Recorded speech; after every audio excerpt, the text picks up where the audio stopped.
Hello friends, welcome to real crime stories. இப்போ இருக்க காலகட்டத்தில் யாருமே ஒவ்வொரு உறவுக்கும் என்ன மாதிரியான முக்கியத்துவத்தை கொடுக்கணும், அந்த உறவுக்கான கண்ணியத்தை நினைக்கிறதே இல்லை. உறவுகளை அழிக்கிறதுலையும் தங்களோட இச்சைகளை தீர்த்துக்கிறதுலையும் தான் மும்மரமாக இருக்காங்க. ஒரு பொண்ணு கல்யாணமாகி புகுந்த வீட்டுக்கு போனால் சந்தோஷமாக வாழ்வான்னு பெத்தவங்க நினைக்கிறாங்க. ஆனால் அது எல்லாருக்குமே சாதகமாக நடக்கிறதில்ல. மாமியார் கொடுமை, நாத்தனார் கொடுமை, கொழுந்தனாரோட டார்ச்சர், மாமனாரோட டார்ச்சர்னு சொல்லி அந்த பொண்ணோட வாழ்க்கையவே சீரழிச்சிட்டு இருக்காங்க. இந்த வீடியோவில் நம்ம பார்க்க போகிற சம்பவமும் அண்ணன் மனைவி தனக்கு ஒரு இன்னொரு அம்மான்னு நினைக்காம காமவெறி பிடிச்ச ஒரு மிருகம் செஞ்ச உச்சகட்ட கேவலத்தை பற்றி தான் பார்க்க போகிறோம். இதுக்கு அந்த முழு குடும்பமும் ஆதரவாக இருந்தது தான் கொடூரத்தோட உச்சமாக இருக்குது. இந்த சம்பவம் ஆக்ராவோட மண்டோலா அப்படிங்கிற பகுதியில் தான் நடந்திருக்கு. கேசவ் தன்னோட அம்மா, அப்பா, தம்பி கூட இந்த பகுதியில் வாழ்ந்துட்டுருக்காரு. இவருக்கு இப்போது 27 வயசு ஆகுது. ஒரு ஐடி கம்பெனியில் ப்ராஜெக்ட் மேனேஜராக வேலை பார்த்துட்ருக்காரு. தம்பி லாஸ்ட் இயர் காலேஜில் படிச்சுட்ருக்காரு. இவரோட அப்பா ஒரு பிஸ்னஸ் மேன், அம்மா ஹவுஸ் ஒய்ஃப். சொந்த வீடு, எல்லா வசதியுமே இவங்களுக்கு இருக்குது. பையனுக்கு 27 வயசாச்சு. சீக்கிரமாக கல்யாணத்தை பண்ணி வச்சிடணுன்னு கேசவோட அம்மா அவருக்கு பொண்ணு பார்க்க ஆரம்பிச்சிருக்காங்க. இந்த நேரத்தில் தான் 20 வயசான ரீத்துவோட ஜாதகம் இவங்களுக்கு கிடைக்குது. ரீத்து பார்க்க ரொம்ப அழகாக இருப்பாங்க. ஃபோட்டோவை பார்த்தே கேசவோட அம்மா இவ தான் நம்ம வீட்டுக்கு மருமகளாக வரணும்னு சொல்லி முடிவே பண்ணிட்டாங்க. அதுக்கப்புறம் பொண்ணு வீட்டுக்கு குடும்பமாக போய் பேசி கேசவுக்கும் ரீத்துவுக்கும் கல்யாணத்தை பேசி முடிக்கிறாங்க. ரீத்துவை விட கேசவோட தம்பிக்கு 1 வயசு தான் அதிகம். சின்ன வயசுலேருந்தே எல்லா விஷயத்துலையும் தன்னோட அண்ணனை போட்டியாக தான் பார்த்துட்டு இருந்திருக்காரு. கல்யாண விஷயத்துலையும் இது மாறவே இல்லை. ரீத்துவை பார்த்ததுமே தனக்கு தான் இந்த பொண்ணு வேணும்னு முடிவு பண்ணி அவங்க அம்மா கிட்டேயும் சொல்கிறாரு. ரேவந்த் ஏதோ விளையாட்டாக தான் சொல்கிறதா அவங்க அம்மா நினச்சிக்கிட்டு இதை பெருசாகவே எடுத்துக்கல. கேசவ் ரீத்துவோட கல்யாணம் ரொம்பவே கிராண்டாக நடக்குது. ரீத்து மாமியார் வீட்டுக்கு ரொம்ப சந்தோஷமாக வந்திருக்காங்க. ரேவந்த் எப்படியாவது ரீத்துவை அடைஞ்சே தீரணும்னு பிளான் போட ஆரம்பிச்சிருக்கான். கேசவ் ரீத்துவை ரொம்ப நல்லாவே பார்த்துக்க ஆரம்பிச்சிருக்காரு. இவங்க 2 பேரும் சந்தோஷமாக இருக்கதை சகிச்சிக்க முடியாத ரேவந்த் ஒரு கேவலமான வேலையை பார்க்க ஆரம்பிச்சிருக்கான். அண்ணனோட பாத்ரூமில் அவங்களுக்கு தெரியாமல் கேமராவை ஃபிக்ஸ் பண்ணியிருக்கான். இது கேசவ் ரீத்துவுக்கு தெரியாது. ஒவ்வொரு நாளுமே ரீத்து பாத்ரூமில் குளிக்கிறத ரேவந்த் தன்னோட ஃபோனில் ரெக்கார்ட் பண்ண ஆரம்பிச்சிருக்கான். காமவெறி பிடிச்ச அந்த பேய் அந்த வீடியோஸை ரசித்து பார்க்கவும் ஆரம்பிச்சிருக்கான். அண்ணனோட ஒய்ஃப்னு நினைக்காம ரீத்து கிட்ட டபுள் மீனிங்கில் பேசுறது, தப்பாக பார்க்குறதுன்னு அவனோட சேட்டை நாளுக்கு நாள் அதிகமாக ஆரம்பிச்சிருக்கு. ஆரம்பத்தில் ரீத்துவுக்கு இது ஒரு பெரிய விஷயமா தோணலை. ஆனால் ரேவந்த் தன்னை தப்பான கண்ணோட்டத்தில் பார்க்குறது, டீ காஃபி கொடுக்குறப்ப டச் பண்ணுறது, இது எல்லாத்தையும் வச்சு ரீத்து சந்தேகப்பட ஆரம்பிச்சிருக்காங்க. ரேவந்த் கிட்ட பேசுகிறத அவாய்ட் பண்ணவும் ஆரம்பிச்சிருக்காங்க. இந்த நேரத்தில் தான் ரேவந்த் தன்னோட இன்னொரு முகத்தை காட்ட ஆரம்பிச்சிருக்கான். ஒரு நாள் ரீத்து கிட்ட வந்து, எனக்கு உன்னோட உறவு வச்சுக்கணும்.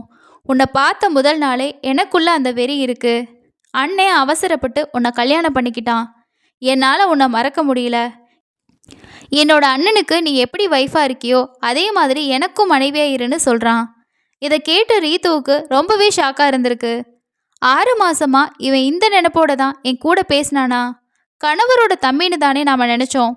இவன் இப்படி பேசுகிறான்னு யோசிச்சுக்கிட்டே அவனை திட்ட ஆரம்பிச்சிருக்காங்க. ரேவந்த் அவனோட ஃபோனில் இருந்து ஒரு சில வீடியோஸை ரீத்துவோட வாட்ஸ்அப்புக்கு அனுப்பியிருக்கான். இதை பார்த்துட்டு உன்னோட முடிவை நாளைக்கு சொல்லுன்னு சொல்லியிருக்கான். உனக்கு வேறு வழியே இல்லைன்னு சொல்லிட்டு ரூம்ல இருந்து கிளம்பி போயிருக்கான். வாட்ஸ்அப்பில் வந்த வீடியோவை ஓப்பன் பண்ணி பார்த்த ரீத்துவுக்கு அடுத்த ஷாக். அது எல்லாமே அவங்க குளிக்கிற வீடியோ. ஒரு நாள் இல்லை, நிறைய நாள் அவங்களுக்கு தெரியாமல் ரேவந்த் வீடியோ எடுத்ததை அவங்க தெரிஞ்சுக்கிறாங்க. பாத்ரூமுக்கு போயிட்டு கேமரா எங்கே இருக்குன்னு தேட ஆரம்பிக்கிறாங்க. அப்போ தான் பாத்ரூமில் யூஸ் பண்ணாமல் ஒரு ஸ்பேர் சுவிட்ச் பாக்ஸ் ஒன்று இருக்கிறதா அவங்க பார்க்குறாங்க.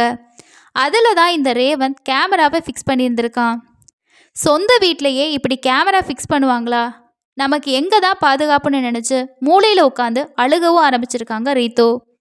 கணவருக்கு தெரிஞ்சால் என்ன நினைப்பாரு, அடுத்து என்ன நடக்கும்னு நினச்சி கவலையாகவும் இருந்திருக்காங்க.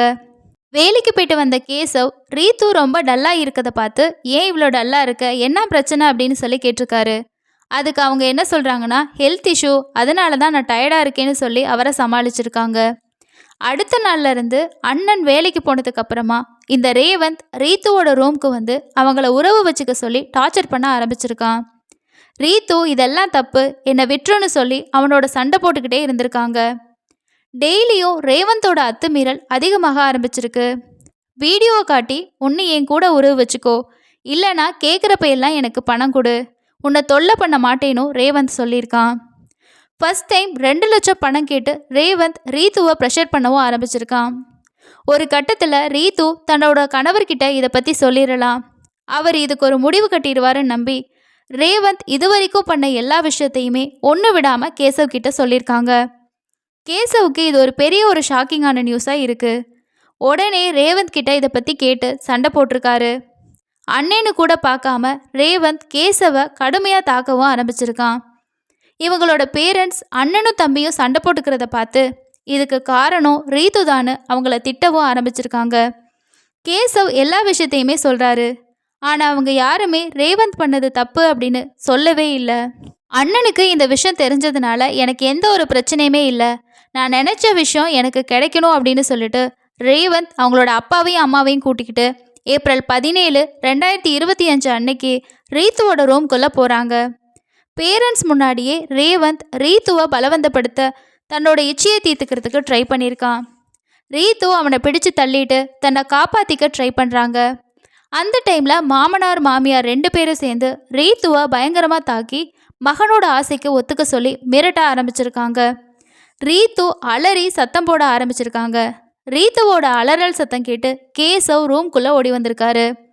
ரீத்துவோட ட்ரெஸ் எல்லாத்தையும் கிழிச்சு அவங்கள அரை நிர்வாணமாக ரூமில் போட்டிருக்கதை பார்த்து கேசவ் தம்பி கூட சண்டை போடுறாரு. கேசவையும் 3 பேரும் சேர்ந்து கடுமையாக தாக்கவும் ஆரம்பிச்சிருக்காங்க. ரீத்துவும் ரேவந்தோட டார்ச்சர் பற்றி மாமனார் மாமியார் கிட்ட சொல்லியிருக்காங்க. ஆனால் அவங்க 2 பேரும் ரேவந்துக்கு தான் சப்போர்ட்டாக இருந்திருக்காங்க. இதனால் ரீத்து தன்னோட கணவரை கூட்டிக்கிட்டு போலீஸ் ஸ்டேஷனுக்கு போகிறாங்க. மண்டோலா போலீஸ் ஸ்டேஷனில் ஒரு பொண்ணு ட்ரெஸ் எல்லாம் கிழிஞ்சு பதட்டமாக வர்றதை பார்த்ததுமே ஏதோ பலாத்கார முயற்சின்னு முடிவு பண்ணுறாங்க. அவங்க பொறுமையாக விசாரித்ததில் வீட்டில் நடந்த எல்லா விஷயமே தெரிய வருது. ரேவந்த் அவங்க அப்பா அம்மா மேலே கேஸ் ஃபைல் பண்ணி அவங்கள அரெஸ்ட் பண்ணுறாங்க போலீஸ். ரேவந்தோட ஃபோனை பறிமுதல் பண்ணி அதில் இருந்த ரீத்துவோட எல்லா வீடியோவையும் போலீஸ் டெலீட் பண்ணுறாங்க. கிட்டத்தட்ட 6 மாதமாக ரேவந்த் ரீத்துவை வீடியோ எடுத்து அதை ரசித்து பார்த்துட்டு இருந்த விஷயம் போலீஸோட விசாரணையில் தெரிய வந்திருக்கு. அண்ணன் மனைவியை ஆபாசமாக வீடியோ எடுத்து அதை வச்சு உறவு வச்சுக்க சொல்லி மிரட்டின சம்பவம் மண்டோலா பகுதியில் பெரிய பரபரப்பை ஏற்படுத்தியிருக்கு. பிள்ளைங்க தப்பு செஞ்சாங்கன்னா அதை திருத்த வேண்டிய பேரண்ட்ஸ் அவங்களுக்கு சப்போர்ட்டாக இருந்தால் செஞ்ச தப்பை பிள்ளைங்க எப்படி உணருவாங்க, இல்லை எப்போ தான் திருந்துவாங்க? வீட்டுக்கு வர மருமகளை வேறு வீட்டு பொண்ணா நினைக்காம தங்களோட மகளாகவும் பையனை கடைசி வரைக்கும் பார்த்துக்க போகிற ஒரு மனுஷியாகவும் பார்த்துக்கிட்டாலே இது போன்ற கொடுமைகள் குறைய வாய்ப்பு அதிகமாகவே இருக்குது. இதில் இவங்களுக்கு பெருசாக தண்டனை கிடைக்குமான்னு தெரியல.